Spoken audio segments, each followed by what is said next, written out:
More now on the talks between Australia and the UK taking place today to boost cooperation and deepen the AUKUS pact. Nick Rowley is a former senior advisor to British Prime Minister Tony Blair. Welcome to ABC News. Thank you so much for taking the time to come in today. So this treaty today, it's looking at, 50 years into the future. So quite significant in terms of, bolstering what we have and looking ahead so far.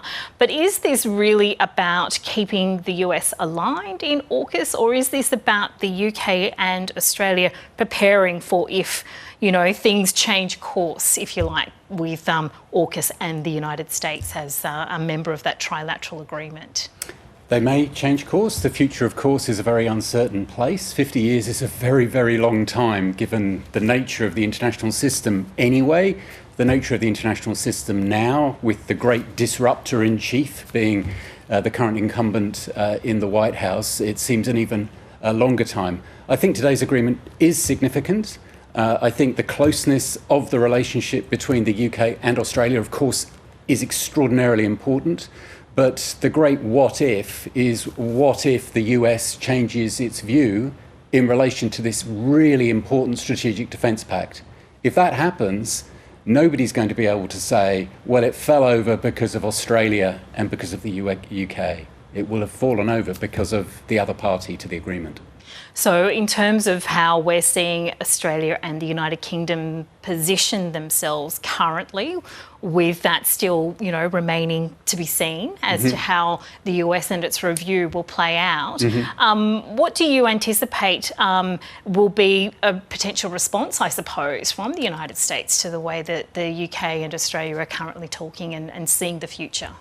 I think if we had Marco Rubio and you could question him in this studio, let's think about that, or Mike Hesketh, the Defence Secretary, in this studio, they would say a whole lot of things, but I wouldn't actually trust what they said because of the nature of the centre of power in the US at the moment. It's extraordinarily hard to predict quite how Trump might want to make a deal to make AUKUS a little bit more suitable to his wishes, to always animate the field and also communicate that I've made it better than my predecessor, or I've made it better than it was for me and for us. So that is all very unpredictable. And I think a lot of what today is about is to try and actually put in a little bit more of predictability and communicate that in terms of the core perspective of the UK and Australia.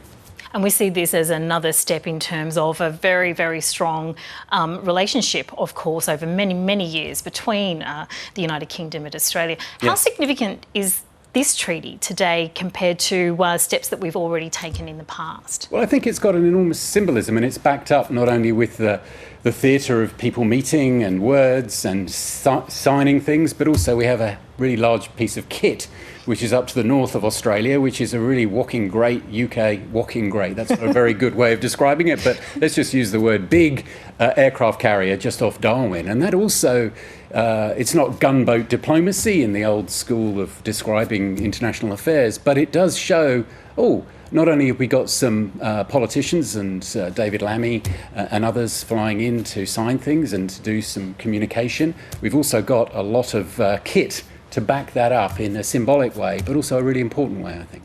For you, in terms of where the UK is positioning itself strategically, how important is the Asia-Indo-Pacific region? It's important. It's important for a whole lot of reasons, because of supply chain and also because of the strength of that historic diplomatic arrangement between Australia and the UK. But anybody observing what's been going on in Europe, in the Ukraine, in that situation, and also looking at the nature of modern warfare and risk, the real priority coming out of George Robertson, who used to be the Secretary General of NATO, a former defence minister under the Prime Ministership of Tony Blair, who I work with, George Robertson's review absolutely focused on the importance of the UK contributing more to NATO, given the position and the insecurity of the relationship of Europe to particularly Russia and others. So, Britain is big enough to be able to kind of chew gum, ride a bicycle and sing at the same time, but the NATO investment and the focus on the technology required, which is not big pieces of kit like submarines, it's more drones and looking at how technology can create greater security. That's very much the focus as well of Keir Starmer and the people around him who advise him. And do you have any thoughts potentially as well in terms of reactions from other important global players, in particular China, of course, because, you know, when AUKUS has been framed, a key focus of that has been on developments in the region, with China obviously being the power there. Look, I think it was a quote from Chiang Kai-shek when he was asked about the French Revolution and the impact of the French Revolution, and he said, I think it's too early to say. I don't think you're going to see too much of a reaction from China from this agreement today. I think they play the long game. I think their investment in terms of naval capacity is extreme, and that's part of the dynamic that actually led to the AUKUS agreement. That's not changed. That's not going away. But there's absolutely no need for China to do anything other than simply observe and see maybe what comes out of the White House in the next few months or so when the US completes its review. And the current leader in that room, that White House Oval Office, decides quite how he wants to play this very, very important AUKUS agreement.